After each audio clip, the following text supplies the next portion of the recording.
Un petit jeu de Cassis. Bah ouais, c'est une bonne nouvelle quand même.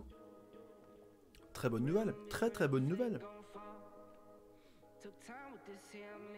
Salut à tous footeuses et footeux de la famille, c'est Thomas. La grande news quand même évidemment, on a fait un live Game of Foot avec Sacha Tavoleri. Et en plein live, qu'est-ce qu'on entend? Que André Villas-Boas donc reste l'entraîneur de l'OM. Donc on a plein de trucs à voir par rapport à certaines déclarations de journalistes ou de suiveurs du football, Pierre Ménez, Tarago, Sébastien Tarago de l'équipe. Il y a quand même pas mal de précisions comme quoi apparemment c'est McCourt qui a décidé de parler à Villas-Boas et Hérault doit rester éloigné de André Villas-Boas, c'est quand même compliqué. On va voir ce que c'est Head Football que Hérault a choisi sur réseau social, enfin bref, Basile Boli, un peu de mercato, on a plein de trucs à voir les amis, mais d'abord, bombarder la Bardelec. Combien ça vaut cette nouvelle qu'André Villas-Boas reste, hein, que les joueurs le réclament? Franchement, c'est la meilleure nouvelle de la journée, honnêtement, pour un peu du Marseille. Donc, bombarder objectif, 1000 likes les amis, et le petit bouton rouge abonné avec la cloche pour ne rater aucune vidéo. Allez, introduction avec donc les top tweets, évidemment, André Villas-Boas, Team OM, McCourt, Lucifer. Ah, n'envoyez pas un lien entre les deux, je ne sais pas. En tout cas, la grosse révélation dans cette histoire, c'est qu'il y a eu pas mal de bruit pour pas grand chose et que c'est retour au point de départ. Hein. Il n'y a que Zubizarreta qui est parti.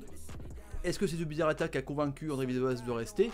En tout cas, on va voir ça ensemble les amis. Alors, André Villas-Boas reste, le Portugais donc fera la Champions League avec Marseille. Avec quel mercato? Ça on va voir là-dessus parce qu'apparemment il a des garanties aussi par rapport au mercato. Contacté par RMC, le technicien a confirmé l'information. Il souhaite vivre l'aventure de la Champions League avec ses joueurs et rester dans ce club avec ses supporters fantastiques et dans cette ville. Une décision courageuse donc dans la mesure où l'OM, contraint de vendre pour 60 millions d'euros cet été, débutera la prochaine saison avec un effectif affaibli. Donc on va parler de Mbanyang, ils doivent trouver 60 millions d'euros pour rentrer dans les clous du fair play financier parce que quand tu fais une Coupe d'Europe, tu as le FPF.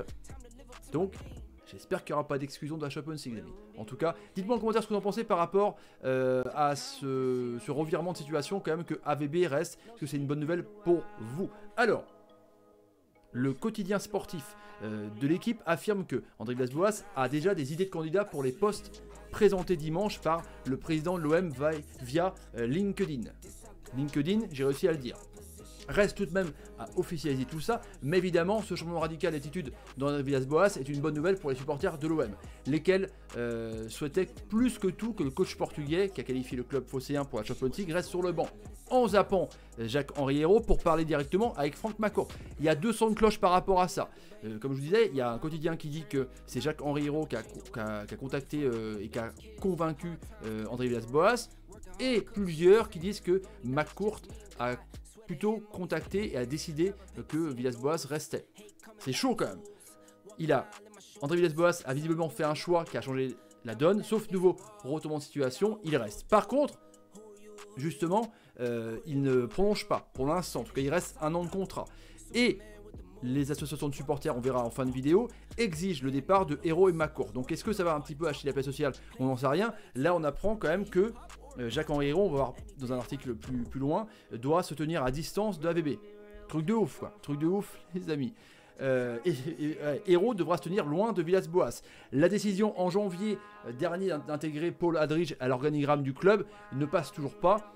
Aussi, AVB n'est pas vraiment rassuré quant au projet sportif et on le comprend. Alors je pense quand même qu'il est resté, il a quand même eu des garanties financières, outre le salaire, mais de mercato.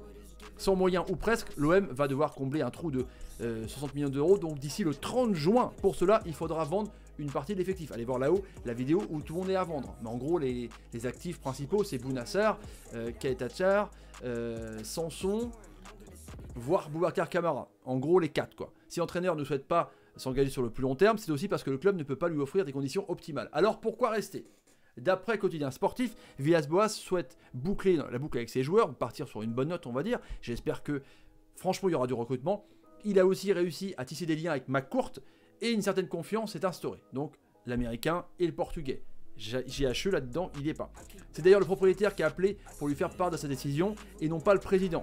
Ce que dément un autre quotidien. Une autre question se pose, comment gérer la cohabitation avec Hérault durant les prochains mois? Alors que les deux hommes sont en froid. Un froid entre le président. Comment voulez-vous que ça marche? Dites-moi les amis, les exemples comme ça où il y a eu un froid, à Rennes, soi-disant, entre Stéphane et Létang. Alors il y en a qui disent que du coup Stéphane a mis dehors Olivier Létang, ce qui n'est pas non plus formel et prouvé les amis, mais est-ce que AVB justement, je vous pose la question, pourrait mettre dehors Jacques-Henri Hérault? J'en sais rien quoi. En tout cas, il y a un froid. Quant à AVB, il soumettra des suggestions pour renforcer l'effectif, sera-t-il écouté? L'avenir le dira. Donc il va proposer des joueurs pour le mercato et aussi proposer un directeur général. Apparemment, à mon avis, il a eu des garanties. S'il y a un revirement de situation comme ça, il a des garanties, c'est évident. McCourt lui a dit, t'inquiète pas. Et là, LinkedIn, justement, 2 DG supervisés par Jacques-Henri Hérault.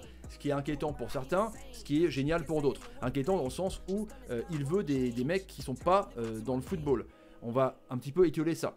Actuellement en poste, le directeur général du club, donc on l'avait vu, Laurent Colette, va quitter Marseille dans les jours à venir, sans pour autant s'éloigner trop de Franck McCourt, puisqu'il gardera ses fonctions en lien avec le groupe McCourt Global.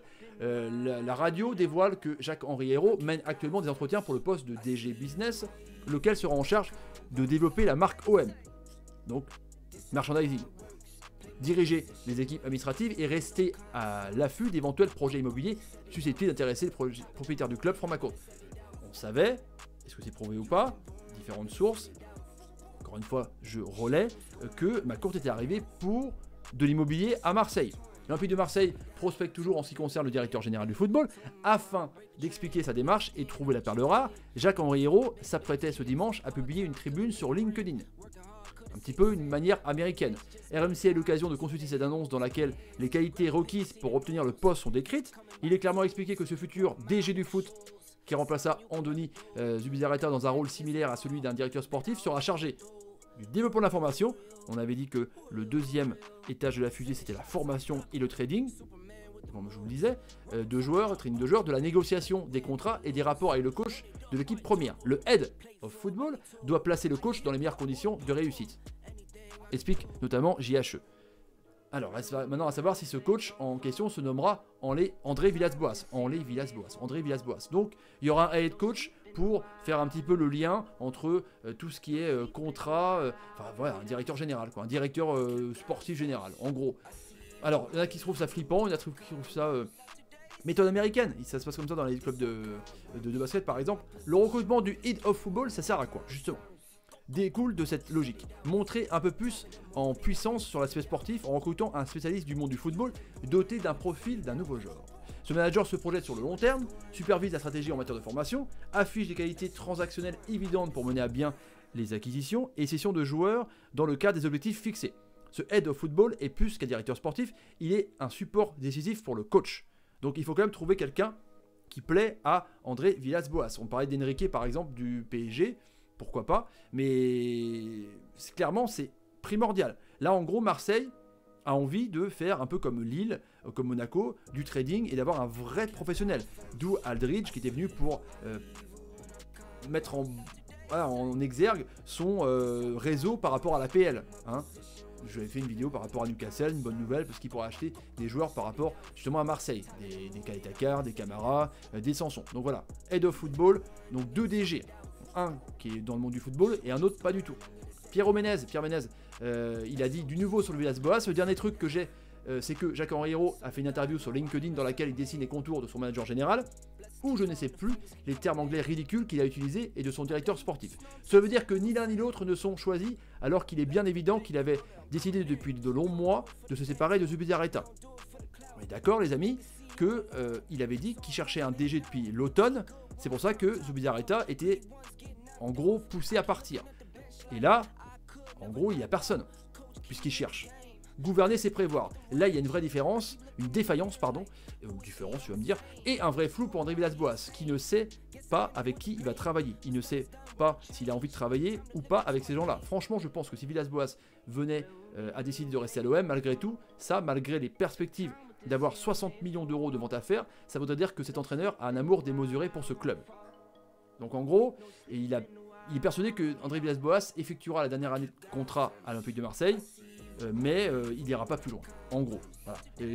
Ça c'était, c'est dire de Pierre Ménès, c'était avant que Villas-Boas dise à McCourt qu'il va rester. Mais il est quand même inquiet parce qu'il va rester 1 an, et après, il se passera quoi après Villas-Boas justement? Ce sera le même Zbeul, ou alors la vente de l'OM va revenir encore une fois sur le devant de la scène.